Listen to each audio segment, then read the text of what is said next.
Demon slayer chapter 140 जिसका title है opening the decisive battle. तो लास्ट चैप्टर में आप लोगों ने देखा होगा सभी लोग इन्फिनिटी कासल में गिर रहे होते हैं। तो इस चैप्टर की शुरुआत वहीं से होती है जहाँ पर तांजिरो इन्फिनिटी कासल में गिर रहा होता है और उसको कुछ भी समझ में नहीं आता आखिर ये प्लेस क्या है और वो बहुत कंफ्यूज जाता है। सोचता है क्या ये जगह इनेमी के ब्लड डीमन टेक्निक से बनी है और मुझे नहीं पता पहले वहाँ पर क्या हो रहा था, मगर तमायो ने मुजान को रोके रखा था और पता नहीं वे कितने लंबे टाइम तक रोके रख सकती है। तो मुझे जल्दी मुजान की ओर जाना होगा, जल्दी से जल्दी उसको हराना होगा। और जब वो इन्फिनिटी कासल में गिर रहा था वो नोटिस करता है कि वो ग्राउंड से टकराने वाला है और एयर प्रेशर ज्यादा होने की वजह से वो अपने आप को संभाल नहीं पाता ग्राउंड से टकराने से। मगर तांजिरो उससे पहले ग्राउंड से टकरा उसको ग्यू पकड़ लेता है और उसको एक सेफ जगह फेंक देता है। और फिर इसके बाद ग्यू तांजिरो को पूछता है क्या तुम ठीक हो। फिर तांजिरो ग्यू को थैंक यू बोलता है उसको बचाने के लिए। और फिर इसके बाद इन दोनों पे अचानक से बहुत सारे डीमंस अटैक कर देते हैं, मगर बहुत ही जल्दी दोनों सभी डीमंस को हरा देते हैं। तांजिरो वाटर ब्रीथिंग की 6th फॉर्म वर्पुल और ग्यू वाटर ब्रीथिंग की 3rd form flowing dance use कर। और फिर तांजिरो मन में बोलता है ग्यू कितना अमेजिंग है, उसने मेरे मूवमेंट्स देख के पता लगा लिया कि मैं कौन सी टेक्निक यूज करने वाला हूँ और उसके बाद खुद की टेक्निक क्रिएट करी जो मेरे अटैक से टकराए ना।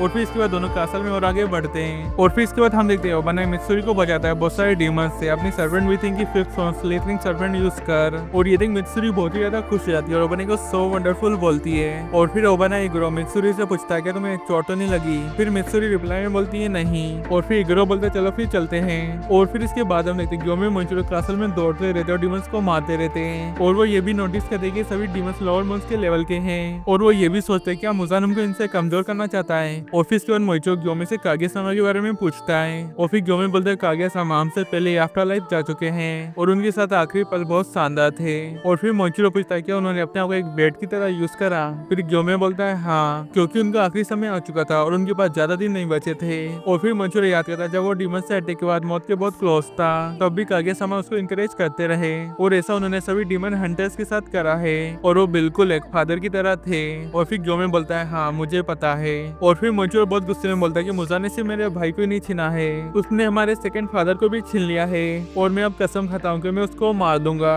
और फिर ग्योमे बोलता है चिंता मत करो हम सभी भी सेम फील कर रहे हैं। और फिर इसके बाद हम देखते हैं सेनेमी को जो एक रूम में बैठा सोच रहा होता है कि मैं कागे सामा को बचा नहीं पाया। और हम ये भी देखते हैं बहुत सारे डीमन सेनेमी की ओर आते रहते हैं और उस पर अटैक करते रहते हैं, मगर सेनेमी सबको स्लॉटर करता जाता है। और फिर इसके बाद हम इनोसुके को देखते हैं जो कि काफी एक्साइटेड होता है इन्फिनिटी कासल में गिरने से क्योंकि वो अपनी एबिलिटी टेस्ट करना चाहते हैं इन डीमंस पर। और फिर इसके बाद हम गेनिया को देखते हैं जो कि काफी कंफ्यूज होता है सिचुएशन को लेकर और वो चिंता करता है सेनेमी और बाकी सभी की सेफ्टी को लेकर। और फिर इसके बाद हम गेनेसु को देखते हैं जिसको पास में कुछ सुनाई देता है और उससे लगता है कि वो पर्सन शायद पास में ही है और वो उन्हें माफ करने के लायक नहीं है और वो उस पर्सन को कभी भी माफ नहीं करेगा बोलता है। और फिर इसके बाद हम शिनोबु को देखते हैं जिसको ब्लड की स्मेल आ रही होती है और फिर वो पास वाला दरवाजा ओपन करती है जिसके अंदर बहुत सारी मरी हुई वुमेन्स की बॉडी पड़ी हुई होती है और एक डीमन उन बॉडी को खाकर एंजॉय कर रहा होता है। और वो डीमन कोई ऐसा वैसा डीमन नहीं होता है, वो अपार्टमेंट 2 डोमा होता है। और डोमा शिनोबु को नोटिस कर लेता है जिसके बाद वो बोलता है कोई वहाँ पर है और वो भी एक लड़की है और वो बहुत अच्छी और टेस्टी लग रही है और अब बाद में मुझे नाकी मेचा को थैंक यू बोलना होगा।